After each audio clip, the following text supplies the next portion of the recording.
Magicians love controls. Not only do they love color changes, but they love learning different ways that you could get a card supposedly in the middle of the deck and somehow end up on top of the deck or on the bottom of the deck or somewhere under their control. For some reason, they'll learn it. They won't even do it. If Shin Lim is doing control that involves pulling down your pants and using your urethra, then people will do the control that involves using your urethra. So today I'm going to show you guys a control that's not only practical, but could effectively accomplish tricks in a very effective fashion. Very effective fashion. There you go. So I'm going to show you guys a trick you can do with the control and the control itself. So you need a deck. Obviously, this deck could be shuffled and mixed by your participant as much as they want. So they could give it one of those shuffles if they're in a particularly Indian portion of the world. You see them, and if they watch Yu-Gi-Oh, they'll hit up one of these.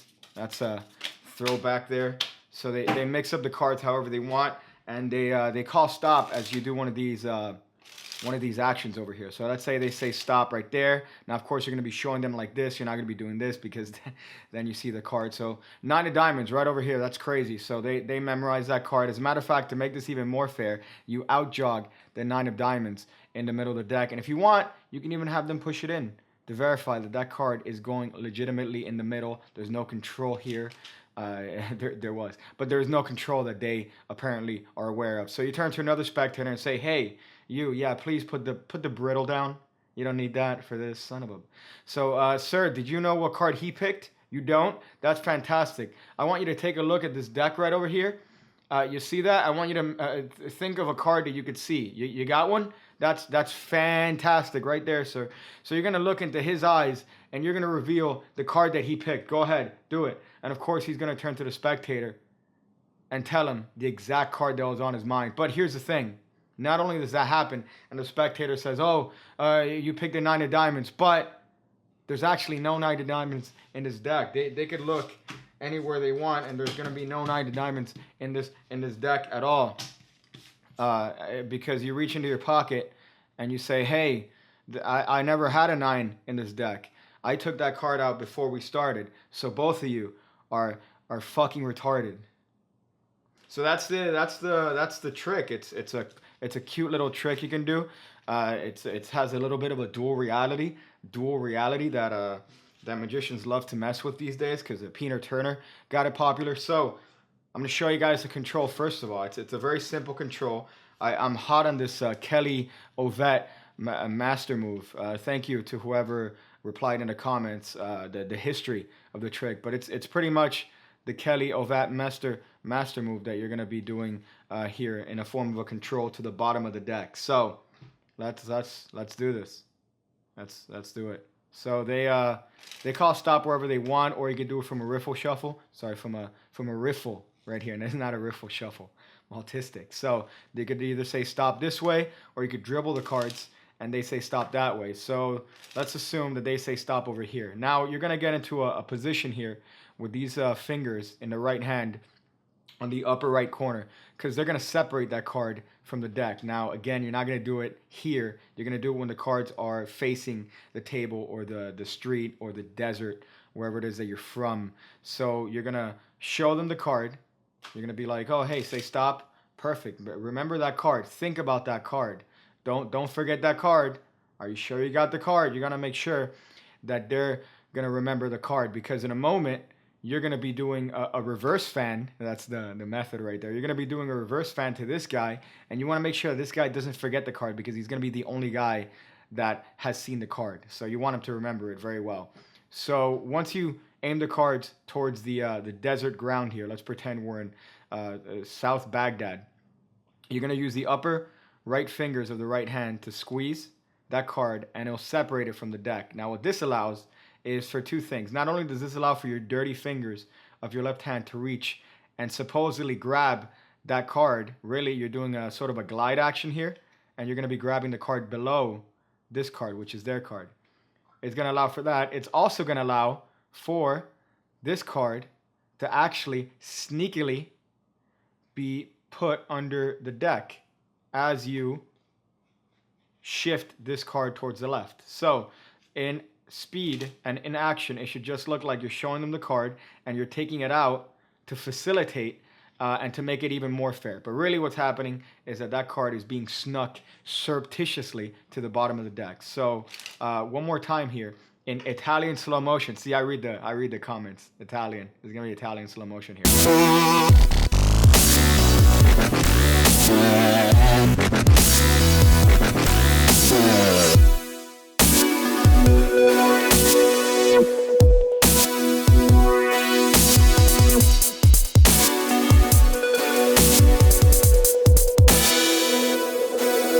So there, that's pretty much the control to the bottom. It's a very simple control.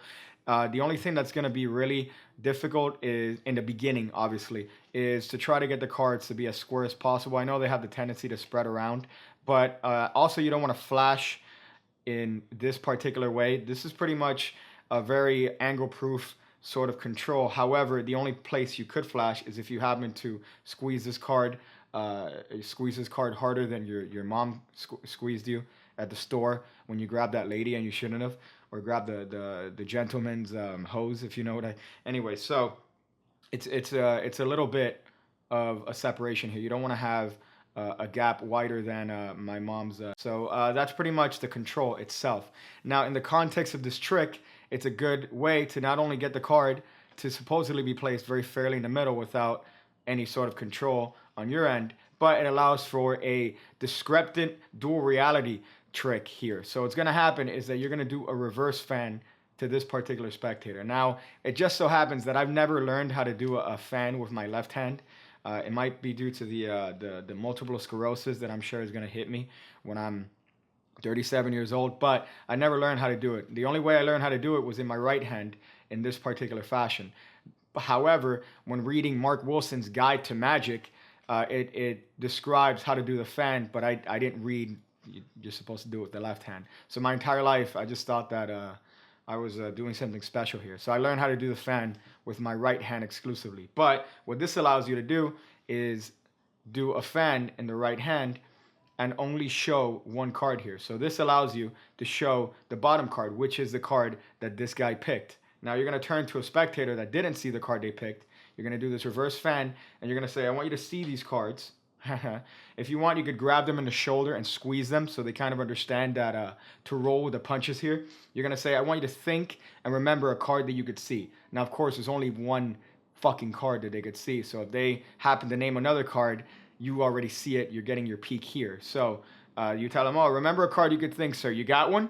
And then you make eye contact. You could wink at this point if you want. You could use this dual reality ploy to establish some sort of connection that could be interpreted as sexual later on by the spectator. But for the time being, they're going to be able to name this card for you when you close up the fan. Now, ordinarily, when I do a dual reality ploy like this, what I'll do is that I'll close up the fan, give the deck a quick cut, and then fan the cards out to another spectator, this time correctly, which apparently this Canon exposure doesn't show the cards, but trust me, you could see the colors there. I show this fan to another spectator and see they could have thought of any one of these cards under the guise of being more fair. So I do a reverse fan here, have this guy think of one of the cards, I give the cards a cut, and then fan them out to another spectator and say they could have thought of any one of these. However, for this trick, what you're going to do is to get this, I think it was a 10 of hearts, if my memory serves me correctly. It doesn't matter because it's an arbitrary card in this case, but because of my anxiety and psychological. There you go. Okay, so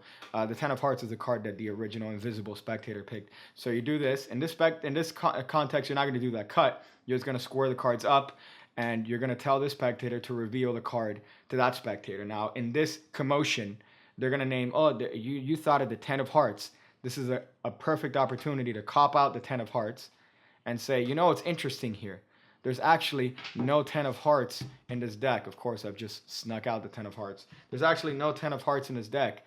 As a matter of fact, I removed it from before we started. And you obviously stick the copped card in your pocket and you say, oh, see, look, I took the 10 out of the deck before we even started. And that's pretty much a cute little trick you could do to the spectators.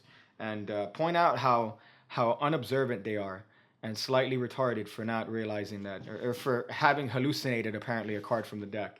So that's the control, and that's a trick you could do to practice a control on unsuspecting spectators. Don't say you don't get your time's worth here watching Pigcake. So make sure to Patreon, Twitter, do that. Make sure to take your anger out on that like button.